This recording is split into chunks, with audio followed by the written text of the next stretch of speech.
Bienvenido a su programa Hablemos de Salud. Yo soy la doctora Jessica Álvarez y hoy contamos con la presencia de la doctora Fanny Márquez. En breve conversaremos con ella.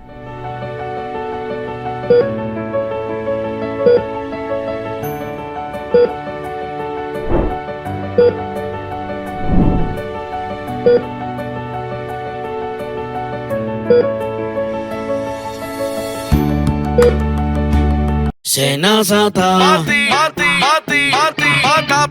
Es que cualquier pregunta que tú quieras saber, llama que aquí estamos para resolver. Marca el asterisco 737 y te ayudaremos en un 2x3. Tenemos una oficina virtual, cualquier proceso tú podrás realizar. Consulta, traspaso, requisitos y cita. Tenemos a Sofía, tu asistente virtual. Te va a ayudar en la página web, también en Facebook y WhatsApp. Llama que Senazata. Con los canales alternos de servicio Senasa podrás acceder desde cualquier lugar, más rápido, fácil y directo. Senasa, nuestro compromiso es tu salud.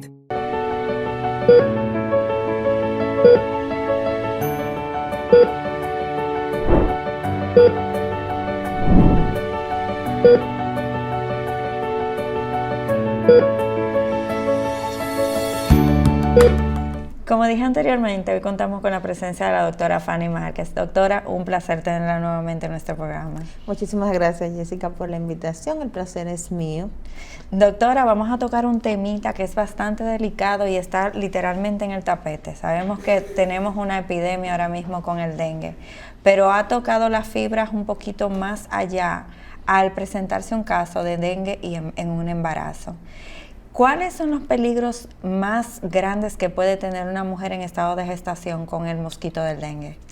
Bueno, tú sabes que el dengue es una enfermedad que nos ha afectado bastante fuerte en los últimos días, aunque están bajando los casos en estos meses. Sin embargo, no podemos decir que estamos libres de él. En cuanto a la población embarazada, es una población susceptible, tanto para tener la enfermedad como para tener complicaciones, al igual que los envejecientes, por ejemplo, los niños. También la embarazada, porque ya tú sabes que en el embarazo hay un tema de susceptibilidad, de inmunosupresión y demás, y es una población de riesgo. Hay muchísimas complicaciones que están documentadas en las pacientes embarazadas. La deberíamos dividir en cuáles son las complicaciones maternas y más adelante comentamos ya las complicaciones fetales, porque el tema con la embarazada es que cuando hablamos de una mujer embarazada estamos hablando de dos, no solo la mamá, sino que también tenemos que cuidar y proteger al bebé. Dentro de las complicaciones maternas más frecuentes y documentadas están que estas pacientes tienen un mayor riesgo de hipertensión o predispone a preeclampsia severa. Sin embargo, también se asocia bastante con ruptura prematura de membrana en estas pacientes. En cuanto al aborto, amenaza de parto pretérmino, oligoamnio, todo eso basado en la misma fisiopatología de la enfermedad. Sí. Esto se debe por la sintomatología que tiene la enfermedad, que quizá una fiebre que sería normal en una embarazada sería más peligrosa.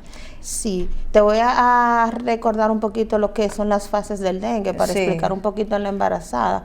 Tú sabes que cuando hablamos del dengue hablamos que hay 3 fases. Está la fase febril, está una fase crítica y luego viene la fase de recuperación. En un individuo normal, en la fase febril, por ejemplo, son los primeros 5 días de la enfermedad, de 4 a 5 días. Ya del 5 al 6º o 7º, dependiendo de la recopilación de la historia, ya es la fase crítica, en donde el paciente va a presentar la mayoría de las complicaciones. Luego del 6º o 7º día, entonces ya esperamos que venga la recuperación, sin olvidar que se puede extender hasta 10 días un cuadro clínico del dengue. Sin embargo, ¿qué sucede en la mujer embarazada? Que esta fase crítica puede aparecer antes del 5º día. Por lo que las guías recomiendan que una mujer embarazada debe de ingresarse. Es decir, por ejemplo, te llega una mujer que está embarazada, tú sabes que hay otra clasificación del dengue, por ejemplo, con signos de alarma y sin signos de alarma. Si la mujer llega embarazada y llega con fiebre, hay que ingresarla no tenemos que esperar los signos de alarma en esta mujer. Sí, y parte de estas complicaciones son la misma, o sea, el no poder darle todo tipo de medicamentos a la mujer porque está en proceso de gestación. Tú sabes que el dengue tiene una característica, que es una enfermedad viral, y las enfermedades virales, la mayoría, no tienen un tratamiento específico. Sí. El manejo del dengue básicamente es hidratación y paracetamol o antifebriles, ¿verdad? Para específicamente el paracetamol para evitar el tema de la interacción con las plaquetas. En la embarazada esto se va a manejar prácticamente igual. Sí. Tenemos que manejarla con la hidratación y o sea, es básicamente sintomático. La realidad es que la embarazada, el riesgo considero que es más por la susceptibilidad de su organismo. Entonces hay una carga hormonal que pone a esta mujer en inmunosupresión. Entonces, aunque la mayoría de los casos de dengue en embarazada pueden cursar sin complicaciones, sin embargo tenemos que aproximadamente un 10% se va a complicar, por lo que hay que monitorizar el feto y demás. Doctora, se ha visto que el dengue tiene una característica donde se bajan las plaquetas y luego ya llega como al tope de que bajó y ya luego sube y se normaliza. ¿Qué tanto puede afectar a una mujer embarazada esta descendencia de las plaquetas? No hay una estadística que te diga que si una mujer está embarazada o no lo está, pudiera disminuir más o menos las plaquetas. Ahora, la gente, el público en general y todo el mundo se preocupa mucho por las plaquetas. Sin embargo, una persona puede estar en un dengue grave con plaquetas normales, aunque si tenemos ya las plaquetas disminuidas, aquí sí aumenta más el riesgo de sangrado. Sin embargo, tenemos que buscar otras cosas, como por ejemplo extravasación de fluido o extravasación de líquido, que eso es lo que sucede en la fase crítica. Y cómo nosotros vamos a encontrar eso en una mujer embarazada o en cualquier paciente, derrames, hay una policerositis, por así decir, que se traduce en derrame pleural, ascitis o derrame a nivel del abdominal, para que la gente así entienda, y una inflamación generalizada que se va a ir recuperando, automáticamente vaya progresando el cuadro clínico y el paciente vaya pasando a la fase de recuperación. ¿Cuáles son los peligros más importantes que tiene una mujer embarazada cuando tiene el dengue? Por ejemplo, si ya hablamos cuando la mujer hace una fase ya, las complicaciones, ¿verdad? De las más temidas, por ejemplo. La más temida, exactamente. Sí, que nosotros, las complicaciones más temidas del dengue es el shock hipovolémico y la hemorragia. Entonces, ¿qué sucede con la mujer embarazada? Que la mujer embarazada se puede complicar, por ejemplo, con un síndrome de HELLP, que pueden ser clínicamente compatibles con el dengue. ¿Por qué? Porque en el síndrome de HELLP tenemos aumento de las enzimas hepáticas, que en el dengue también lo vemos, disminución de plaquetas y datos de sangrado. Entonces tenemos que hacer finamente un diagnóstico diferencial, y ambos, tanto un dengue complicado, un dengue grave, como un síndrome de HELLP en una paciente embarazada, tiene mortalidad muy elevada, por lo que hay que ser muy cuidadoso con eso. ¿Hay alguna forma de que este dengue no solamente afecte a la mujer embarazada, sino que se afecte directamente también el feto con el dengue? Claro que sí. Hay documentaciones y estudios que dicen, por ejemplo, que va a depender del trimestre o el tiempo que esté la mujer embarazada y contenga esta enfermedad y la contraiga. Por ejemplo, si es en el primer trimestre, lo que más nosotros vemos es malformaciones del tubo neural. Esas son como las complicaciones más frecuentes. Incluso estuve revisando y por algunos casos que he tenido de embarazada, pero que han pasado sin complicaciones. Gracias a Dios. Sí, gracias a Dios. Y encontré que en un estudio recientemente publicado hay un caso de una ausencia del cráneo en el niño. En una paciente que antes tenía sonografías que el niño tenía el cráneo, lo que se está considerando y asociando que posiblemente haya sido por el dengue. ¿Y qué hacemos en ese caso? Se está relacionando, sabe que el mosquito, el Aedes aegyptus, es el que produce el dengue y es el mismo que produce, por ejemplo, el Zika. Sin embargo, cuando teníamos Zika vimos muchos casos de microcefalia. en los niños, que era transmisión vertical, Sí. y el niño nacía con microcefalia. Igualmente el dengue, la mayoría de las complicaciones, sobre todo las del primer trimestre, aunque no podemos descartar segundo y tercer trimestre, se relacionan mucho con malformaciones del sistema nervioso central, del daño encefálico y en fin. Sin embargo, si ya estamos, por ejemplo, el segundo o tercer trimestre, lo que se ve mucho es retraso del crecimiento intrauterino, puede producir óbito fetal, el niño puede morir. Y lo que tenemos conocido como la transmisión vertical, y que el niño pueda contraer la enfermedad y nacer con los síntomas. Algo muy importante es que la mamá con dengue no es lo mismo que el niño que la mamá le contagió el dengue. Ajá. Que la mamá esté asintomática no significa que si ese niño contrae la enfermedad por una transmisión vertical o transplacentaria o por el parto perinatal, no quiere decir que el niño va a estar asintomático. Sí. El niño puede hacer una sintomatología totalmente florida de un dengue grave. ¿Y cómo se maneja cuando este niño está afectado de dengue? El Eso tratamiento, me imagino que tiene que ser complicado. Es muy complicado, y regularmente los síntomas de estos niños pueden aparecer después del tercer día del parto y hasta el día 10. El niño puede empezar a presentar esa sintomatología. Ya tú sabes qué tan cuidadoso hay que ser, Sí. porque la mamá puede estar asintomática, sin embargo transmitirle la enfermedad al niño, y después del tercer día el niño empezar a presentar. Y presentan la ascitis o la serositis con el derrame a nivel abdominal, hepatomegalia importantísima, y la mortalidad también es elevada en los niños, por lo que es una enfermedad que es mejor orar para que no le dé a la embarazada. Sí, pero esto sucede en todos los tipos de dengue, que ahora mismo me dicen que no son tipos, que son se trata de una modalidad diferente ahora, ¿cómo se llama? O solamente está pasando con el que está ahora mismo en apogeo, que Sí, tengo entendido que es el que produce hemorragia.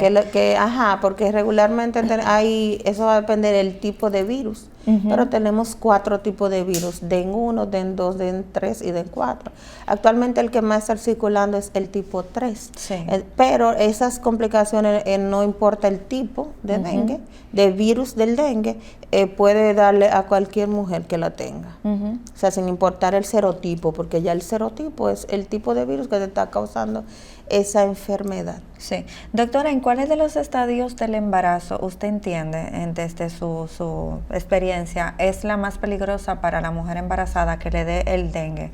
¿En la etapa del primer trimestre, que sería del desarrollo, o en una etapa en el medio, donde quizás tendrías que hacer que el bebé nazca y todavía no esté preparado?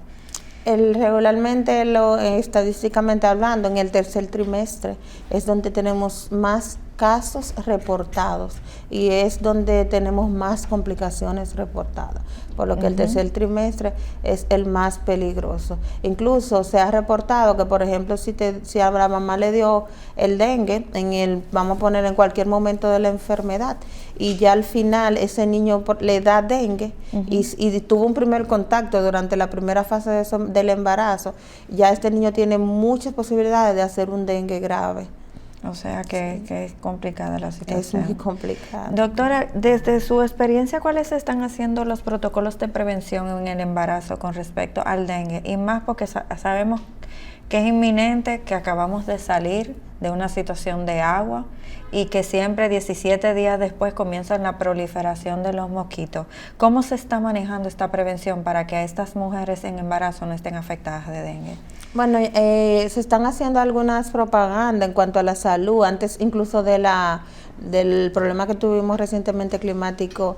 Había muchas jornadas de fumigación y demás. Sin embargo, hay que seguir concientizando a la población, sobre todo a la embarazada y también a la población en general, pero la embarazada, el público y los médicos tenemos que saber que una paciente embarazada no se clasifica normalmente como que si no tiene signo de alarma, yo la voy a enviar para su casa. Sí. La embarazada se debe ingresar tenga o no tenga signos de alarma, porque es una paciente que fácilmente te puede pasar de una fase febril a una fase crítica sin dar ningún aviso y sin ningún tiempo específico. No le podemos aplicar el mismo protocolo, por lo que hay que concientizar de que si la podemos captar, la mujer embarazada, hay que ingresarla y hay que monitorizarla para poder ayudar y disminuir tanto la mortalidad materna como la mortalidad fetal. Sí, en un cuadro o en unos síntomas que pueda tener una mujer embarazada en la casa, ¿cómo puede diferenciar que no está pasando por un proceso viral normal y es dengue y puede quizás ir corriendo a tiempo a atenderse? Regularmente la sintomatología va a ser indistinta, o sea, tanto en una mujer embarazada como no embarazada. Regularmente las características son las que todos sabemos: fiebres, mialgias, dolor retroocular y malestar general. Si tiene fiebre y esos síntomas que hemos mencionado, debe acercarse a una emergencia para que le den seguimiento y hacerle las serologías para dengue. Sí, y entre los análisis que debería hacerse, por lo menos para tener tranquilidad, y también los propios cuidados que quizás debería tener en la casa, ¿cuáles son los recomendables en el embarazo con el dengue? Regularmente las pruebas aprobadas para el dengue son las inmunoglobulinas, IgG, IgM, para dengue, que tienen una limitante de que después del quinto o sexto día es que te van a dar positiva. Del 1 al 7º día se puede hacer también el NS1, sin embargo también que te dé negativo no significa que la paciente esté libre de la enfermedad, hay que repetirlo, por el mismo tema del contabilizar los días. Y está también lo que es la PCR, donde tú vas a identificar el virus como tal. ¿Por qué digo contabilizar los días? La historia clínica es muy importante. Sí. Hay que preguntarle a la mujer embarazada exactamente desde cuándo inició la fiebre para nosotros saber en qué momento de la enfermedad ella está. Porque si están, por ejemplo, en el 3er día, ya nosotros tenemos que pensar que esa paciente pudiera estar pasando a una fase crítica. Sí. Porque también a nivel de analíticas, una paciente embarazada no va a presentar la hemoconcentración como tal. O sea, el hematócrito no va a estar tan alto, pues sabe que la mujer embarazada fisiológicamente te va a hacer una anemia. Entonces regularmente no debemos de sentarnos a esperar que haya una hemoconcentración, sino que hay que tomarla en cuenta y hay que, si la captamos, si ella llegó, hay que ayudarla, hay que dejarla ingresada. Sí. Doctora, en el comportamiento general y normal que tiene el dengue, ¿usted considera que siempre han habido muchos casos de embarazadas afectados o quizás ahora está siendo más frecuente que suceda? No, regularmente yo no veo cambios significativos con respecto a la embarazada. Yo creo que la afectación siempre ha sido la misma. Siempre hay muchos casos, siempre hay muchas afectaciones. Sí. Sí. Aquí el miedo ha sido el que se haya traspasado hacia el bebé la enfermedad. Sí, tú sabes que recientemente aquí documentaron un caso de en el Robert Reed, de una transmisión vertical, o que el niño, la mamá tenía la enfermedad y el niño nació con el dengue. Habría que ver que si el niño realmente nació con inmunidad para el dengue o si hizo algún síntoma de la enfermedad, porque por ejemplo, si a veces la madre está embarazada y el niño lo que hace es que le pasa, se contagia, el niño sale con inmunidad para ese tipo de virus, por ejemplo. O sea, como son 4, regularmente explicar un poquito de esa inmunidad. Si te dio, por ejemplo, un tipo 1, te puedes repetir el dengue, pero lo que no te va a repetir es el tipo 1, sino el tipo 2. Entonces, si la mamá tenía el tipo 1, ese niño ya viene con esa inmunidad. Entonces, ¿qué tiene ese niño? Que tiene más riesgo de hacer un dengue grave si ya en un segundo contagio, porque va a ser otro tipo de virus, y porque el dengue cuando repite es cuando da el dengue grave o con signos de alarma. Justo de eso le iba a preguntar, porque estuve leyendo precisamente eso, que cuando da la segunda vez es más grave. Esta misma situación no agravaría la situación en una mujer embarazada que quizás le dio el dengue antes de estar embarazada y cuando le repite la segunda vez ya tiene esa sensibilidad. Claro que sí, agrava totalmente y le aumenta muchísimo la posibilidad de hacer un dengue con complicaciones, sí, pero muy alto. Doctora, ¿y se han reportado casos de mujeres embarazadas que lastimosamente han perdido su bebé por el dengue? Sí, hay casos de aborto, de amenaza de parto prematuro, o sea que cuando hay parto prematuro ya también eso aumenta mucho la mortalidad fetal y también óbitos fetales se han reportado por secundario a pacientes que estaban bien previo al dengue y luego que le dio el dengue presentaron el óbito fetal. Entiendo. Sí. Ahorita estábamos hablando de las etapas y incluso le pregunté cuál era la más delicada que diera dengue, pero me imagino cada una, al ser un desarrollo diferente del feto, se maneja de forma diferente, asumo. En un primer trimestre, ¿cuál sería el protocolo para una mujer que estaría siendo afectada de dengue? Regularmente cuando tenemos, por ejemplo, en el primer trimestre, lo que nosotros tenemos que dar ya es seguimiento a las afectaciones de malformaciones a nivel del sistema nervioso central y los defectos del tubo neural que lamentablemente, regularmente, por lo menos aquí no tenemos quizá o desconozco si tenemos alguna herramienta diagnóstica, regularmente eso se diagnostica ya al nacimiento. Sí. Pero si ya hay una malformación del cráneo, del encéfalo y demás, eso sí se puede diagnosticar antes de, y ya en el segundo y tercer trimestre darle especial seguimiento a lo que es el retraso de crecimiento intraútero y al riesgo de un nacimiento antes de tiempo, que sabemos todas las complicaciones y todos los cuidados que eso va a requerir. Sí, entiendo. Sí. En la parte del primer trimestre, cuando se dan cuenta que ya sí se afectó el feto, ¿cómo se maneja esta situación? ¿Se lleva ese embarazo ya a término o generalmente ya la mujer tiene una pérdida espontánea? Tú sabes que es un caso complejo, porque incluso, por ejemplo, aquí, gracias a Dios, en nuestro país eso no se ha reportado. Malformaciones. El estudio que te dije, que ellos reportaron, esa paciente, ellos todavía no la habían desembarazado porque fue un estudio que se hizo en Perú.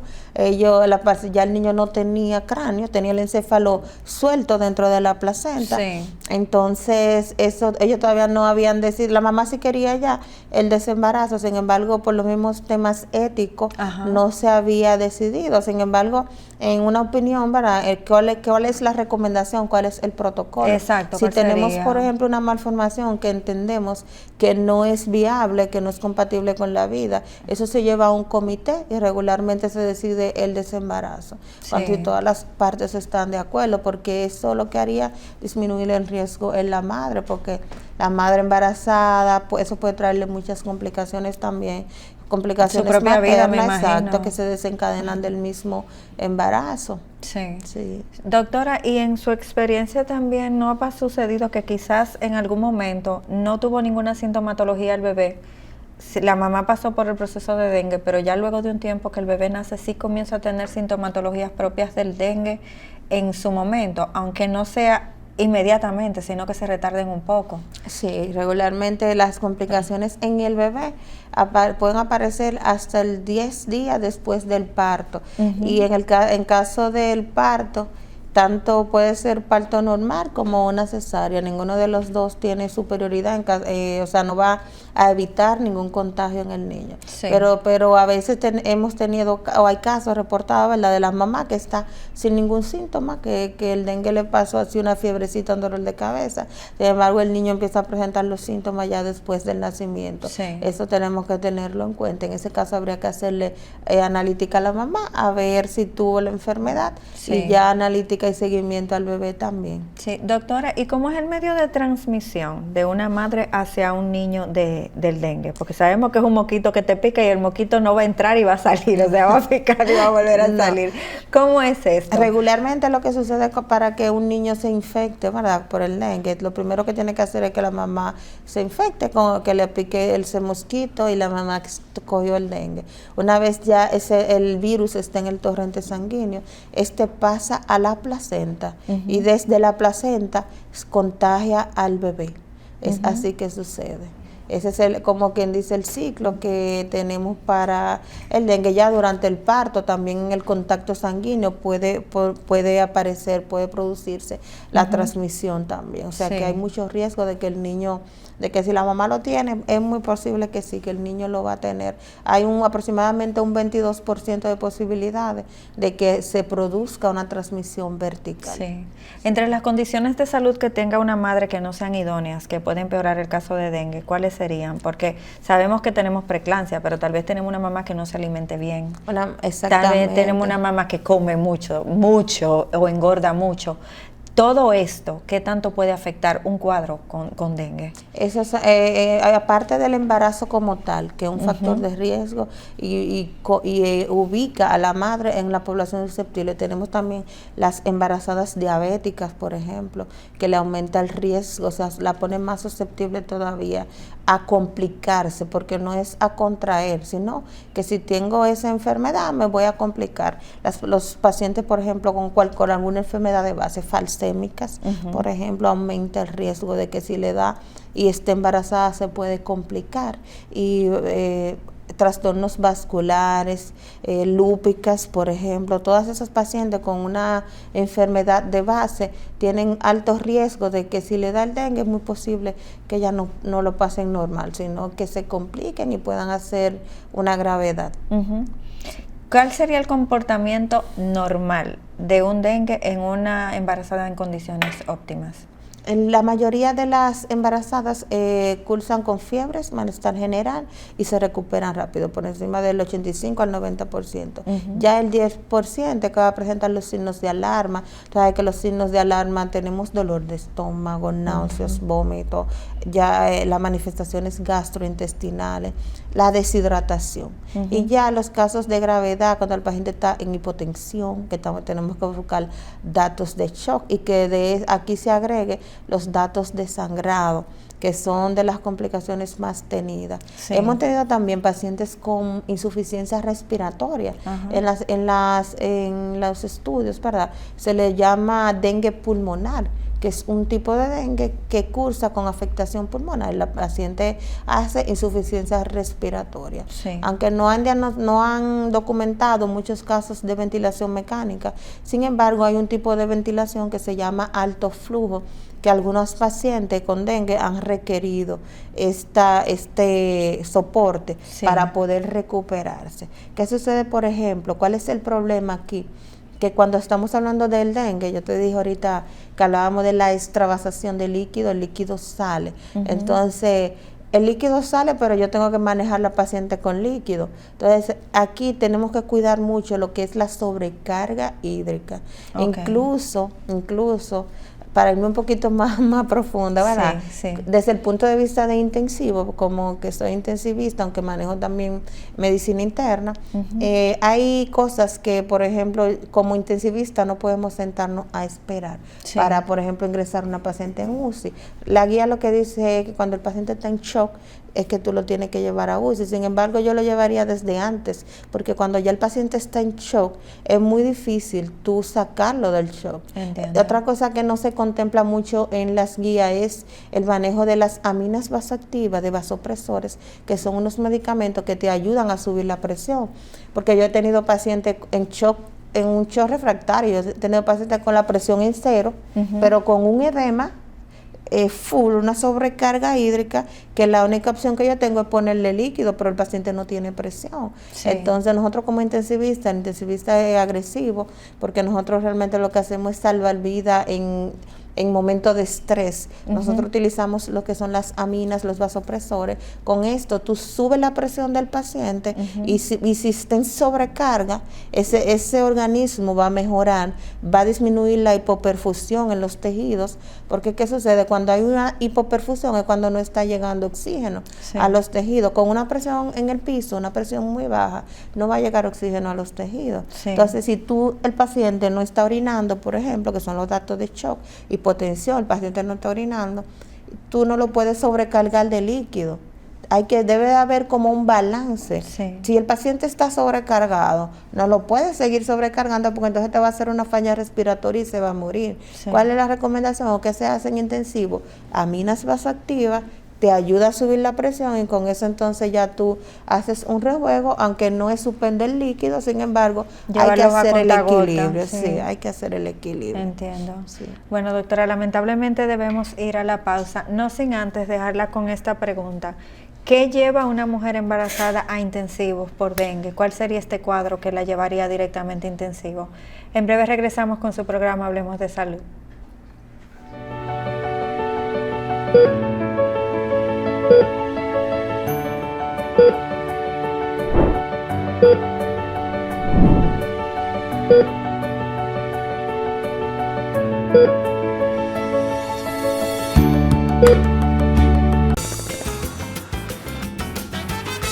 Juanchi, dime a ver. Oh, tranquilo, aquí en lo mío, organizando la bodega. Mira todo lo que me llegó. Epa, pero bien ahí. ¿Y tú qué? Cuéntame de ti. Aquí contenta. Acabo de ir con mi cédula a empadronarme.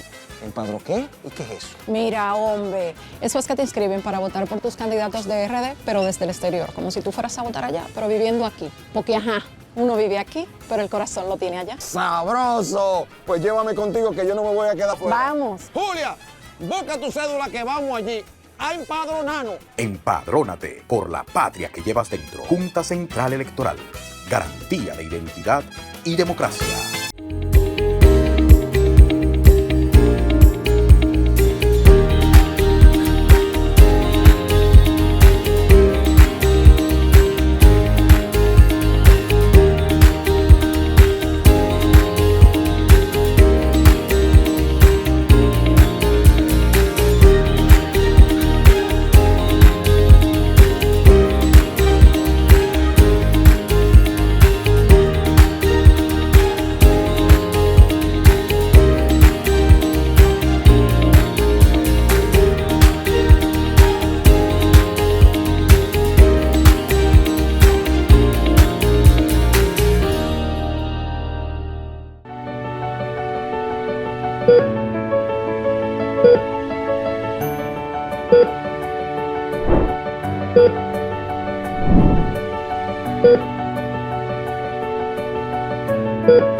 Regresamos nuevamente a su programa Hablemos de Salud. Doctora, me quedé con la pregunta de cuál es el cuadro que lleva a una mujer embarazada a la UCI en el caso de dengue. Bueno, regularmente lo que nosotros vemos, lo que tenemos que buscar ante una embarazada, hay un grupo de signos y síntomas que nos orientan a que esta embarazada se está deteriorando y que requiere un ingreso a la unidad de cuidados intensivos. Dentro de esto tenemos, por ejemplo, la insuficiencia o dificultad respiratoria. Si vemos que la paciente tiene dificultad respiratoria, a eso le agregamos que tú le haces la sonografía y tienes líquido, por ejemplo, a nivel pulmonar, que lo podemos ver a través de una sonografía abdominal. Esta es una paciente que debe ir a la unidad de cuidados intensivos para darle el soporte respiratorio. Sí. Si tenemos la paciente, por ejemplo, con una hepatomegalia y ya con aumento de las enzimas hepáticas que nos orientan hacia una falla o progreso a una falla hepática, esa paciente debe ir a la unidad de cuidados intensivos.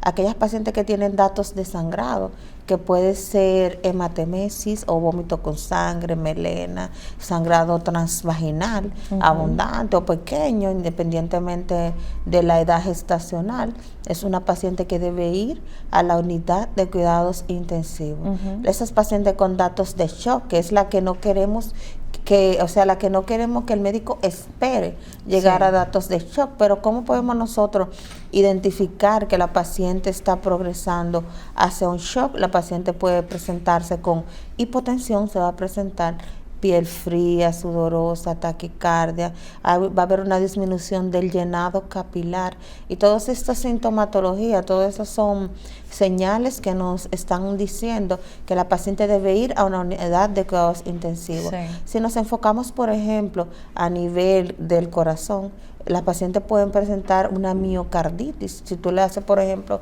unas enzimas cardíacas y están elevadas y la paciente no tiene ningún síntoma de una cardiopatía isquémica, tienes que pensar que tiene una miocarditis y que eso es una señal para llevarla a la unidad de cuidados intensivos. Sí. Y ya a nivel del sistema neurológico, por ejemplo, si la paciente te presentar desorientación o alteraciones de la conciencia, son pacientes que deben de admitirse 1A en la unidad de cuidados intensivos.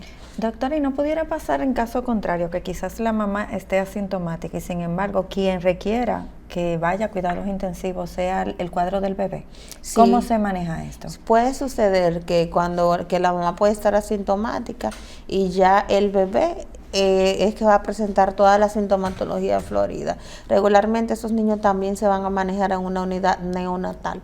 Esos niños, aunque estén estables, si salen positivos, se entran a una unidad de cuidados intensivos neonatal para monitorización y observación. Se tiene aún más cuidado con los bebés. Sí. En su experiencia, ¿cuáles han sido las recuperaciones más satisfactorias generalmente? ¿Las que vienen de parte de la mamá o el bebé generalmente comienza a mejorarse mejor? Yo no tengo mucha experiencia con los bebés porque aquí, por ejemplo, nosotros tenemos una división clara y uno siempre se mantiene como en su línea. En su ladito, sí. De intensivista de adulto y ya Sí. el intensivista neonatal ya es otro mundo, algo aparte. Sin embargo, cuando tener una mujer embarazada complicada, eso da problemas. Por todos Eso lados. es, la mujer embarazada le pasa cuando se complica, le pasa de todo. Eso si va a ser una hemorragia, esas son las hemorragias de más difícil control que nosotros tenemos. Si hace una insuficiencia respiratoria, eso es más difícil control, por algo que tú mencionabas al principio, Sí. que aunque no encaja en el dengue, ¿verdad?, del tratamiento, sin embargo, cuando ya se va complicando, Tiene ya que encajar ya hay porque que hay que ponerle, reaccionarlo. exacto, ya hay que ponerle a la paciente riesgo-beneficio el tratamiento porque tenemos que preservar la vida de la mamá y preservar la vida del feto. Y si la mamá se muere, el feto se va a morir. Exacto. Entonces, es el tema de que a veces no podemos agredir con todo lo que queremos a esa mujer embarazada.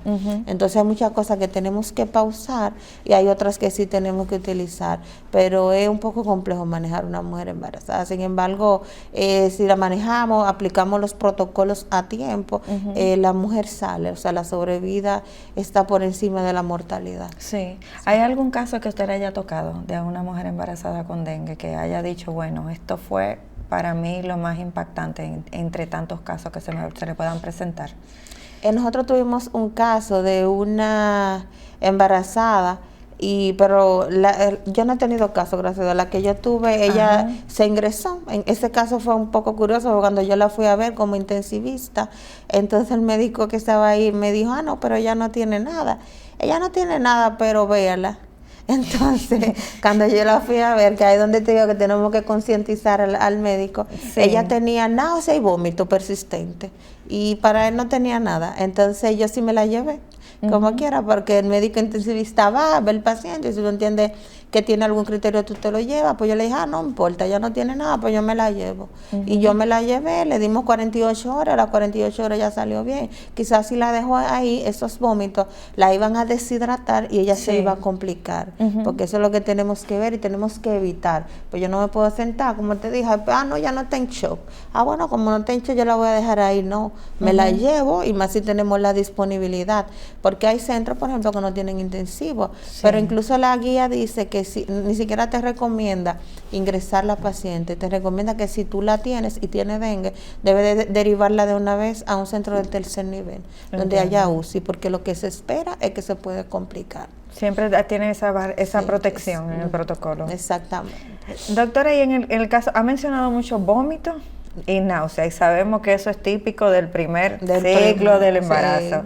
Entonces, en un caso de dengue que tenga esta sintomatología, más una mujer embarazada que tenga esa sintomatología, ¿qué tan rápido desevoluciona o afecta a la mujer embarazada? Eso es fatal en una mujer embarazada. ¿Por qué? Porque ¿cuál es el problema del dengue? Es un daño endotelial, una debilidad, inflamación, que te va a provocar una extravasación de líquido, y si eso te va a llevar a una hipovolemia, secundaria a una deshidratación. Entonces los vómitos propios del embarazo también deshidratan a la paciente. Entonces si a eso tú le agregas la sintomatología del dengue, que va a agudizar más, la deshidratación va a ser más rápida. Entonces eso es algo que tenemos que andarle rápido. Nosotros debemos de irnos delante de eso. De eso, sí. Y en este caso tenemos un dengue que lo hemos mencionado anteriormente, es el que hemorrágico. En una paciente embarazada, ¿cuáles serían estas hemorragias que pudiera causarle o que son características del dengue? Tú sabes que por ejemplo, tú sabes que la nueva clasificación, ellos tumbaron en la clase si quitaron lo que era hemorrágico, porque no era una hemorragia como tal. No es como nosotros no lo imaginamos, que te desangraste. Exactamente, sino que es un shock. Entonces, ¿qué es lo que decimos? Bueno, tenemos el dengue con signos de alarma, el dengue sin signos de alarma y el dengue grave, que es donde la paciente puede presentar los datos de sangrado. Los datos de sangrado, la paciente puede presentar el sangrado gastrointestinal, que se va a que es lo que se llama médicamente una hematemesis, o que la paciente vomita con sangre, puede evacuar negro. Sin embargo, también la paciente puede presentar hemoptisis o sangre cuando tose. Por a nivel pulmonar hay una extravasación, entonces los pulmones expulsan y sale con sangre. Pero también podemos tener sangrado transvaginal. Y ya en los casos más graves, cuando tenemos una disminución importante de las plaquetas o una disfuncionalidad de las plaquetas, podemos tener hasta sangrado en las punciones, sangrado de las mucosas, que tenemos que tener mucho cuidado, sangrado conjuntival. Y el sangrado de la piel, que se va a expresar con los puntitos rojos o las petequias que las personas conocen.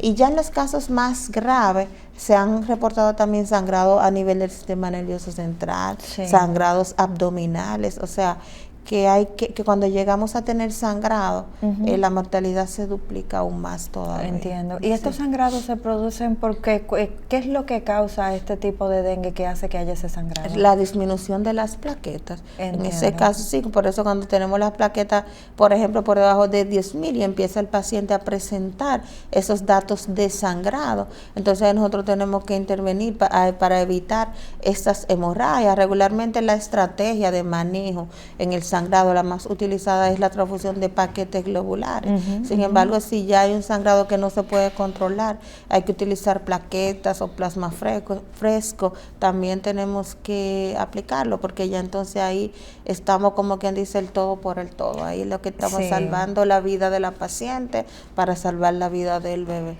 ¿Y el protocolo en una mujer embarazada de transfusiones es igual que para una persona normal o tienen otras consideraciones? No, es igual siempre y cuando la paciente tenga los datos de sangrado y demás, y siempre va a ser igual, porque por hematócrito ahí tenemos que tener más cuidado, porque la embarazada por sí sola fisiológicamente tiene una disminución fisiológica de la hemoglobina y del hematócrito. Entonces tenemos que valorar esa parte. Sí.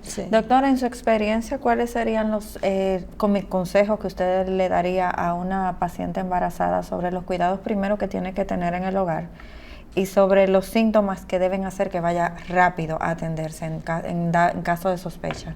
Debemos de iniciar con la prevención, saber que deben de quitar todos los criaderos de mosquitos que estén cerca de la casa, y si ven, por ejemplo, la del vecino también, porque a veces, no, yo quité lo de mi casa, pero yo veo el del vecino y lo dejo. No, hay que hacer una prevención globalizada, ese es el primer paso.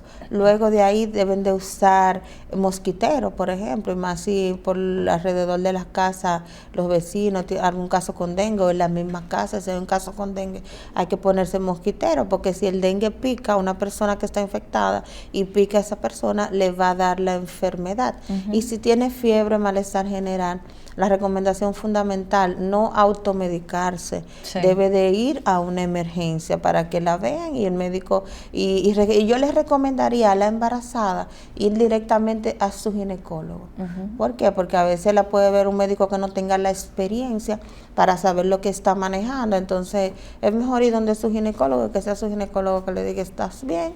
¿Te puede ir a la casa o no? Ven, vamos a ingresar.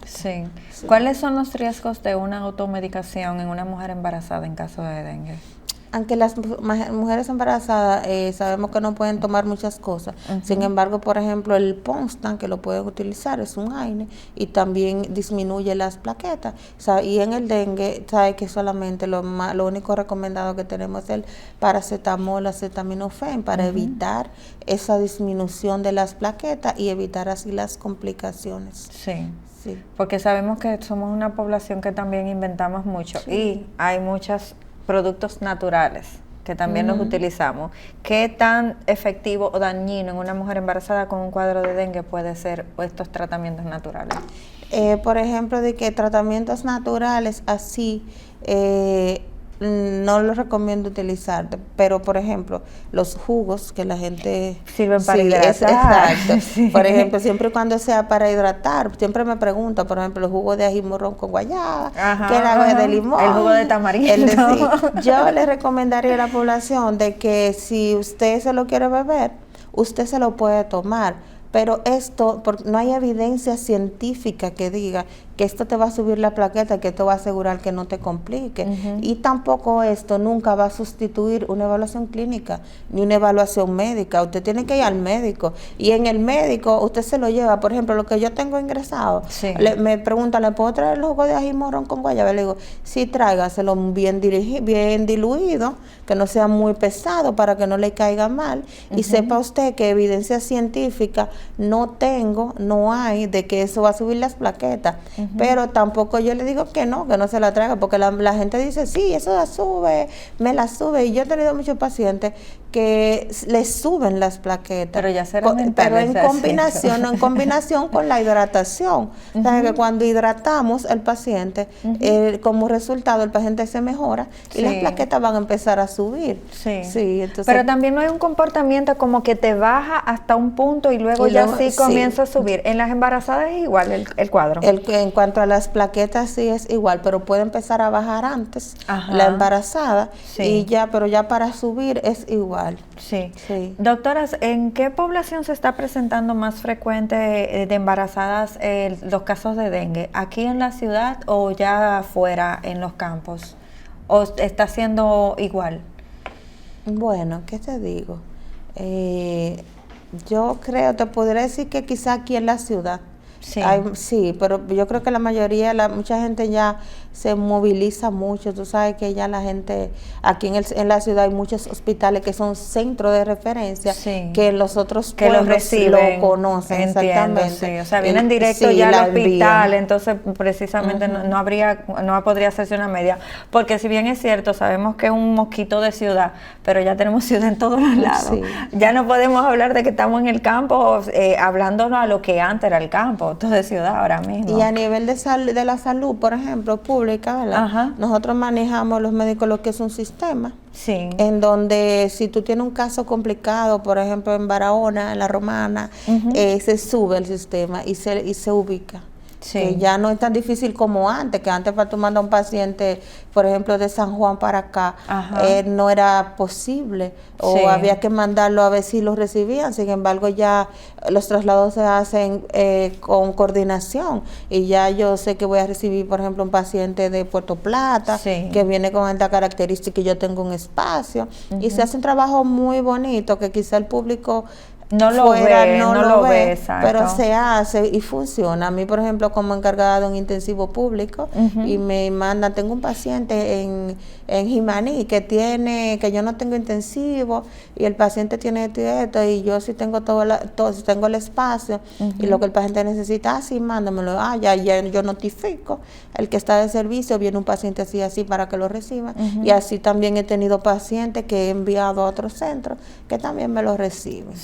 Doctora, después de estas aguas, que sabemos que tenemos un tiempo donde puede haber una proliferación importante de dengue, ¿cree que qué deberían hacer las embarazadas para cuidados quizás extras con respecto al dengue? ¿O usted cree en su experiencia que quizás porque ya vienen temperaturas más un poquito friolentas, esto va a ir bajando? En estos días hay que fortalecer los cuidados, no solamente contra el dengue. Más le temo, por ejemplo, a la leptospirosis. ¿Por qué? Porque hay casos de cólera también, tengo entendido. Sí, hubieron unos casos de cólera que se reportaban. Sin embargo, aquí en la ciudad todavía no tenemos reporte de ninguno, gracias a Dios. Sin embargo, lo que sí ya empezaron fueron los de leptospirosis. Porque regularmente cuando tenemos esta exposición a esas aguas contaminadas, cuando todas esos desagües, las aguas se mezclan, y regularmente nosotros esperamos que eso va a empezar a subir. Eso se ve regularmente, como que después del dengue empieza a subir lo que es el tema de la leptospirosis, sobre todo cuando empiezan la exposición de la gente, esas aguas negras. Tú ves la gente bañándose como si fuera una piscina. Como si fuera una piscina, ciertamente. Y con toda la basura pasándole por el lado. Exactamente. Como que ahí no hay cucarachas y ratones buscando su alimentación entre esas cosas. No miden las consecuencias. Sin embargo, luego de eso, nosotros como médicos ya sabemos lo que viene, y la leptospirosis es muy mortal, y tan o más agresiva que el dengue.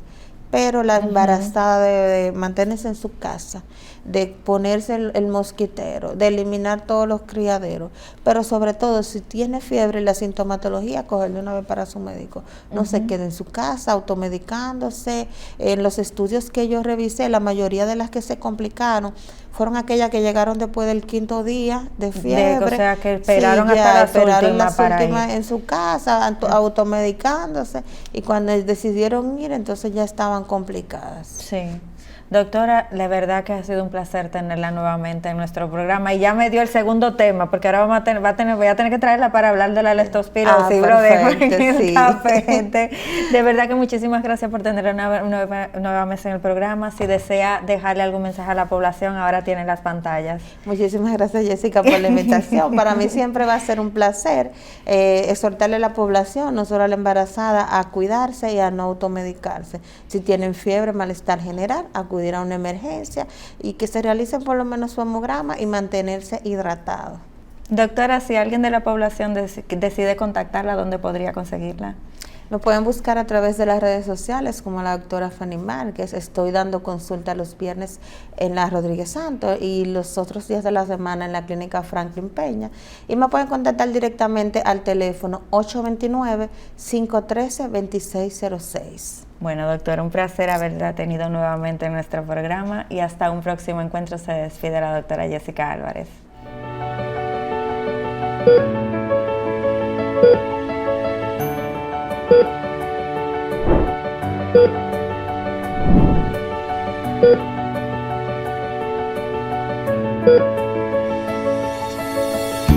Thank you.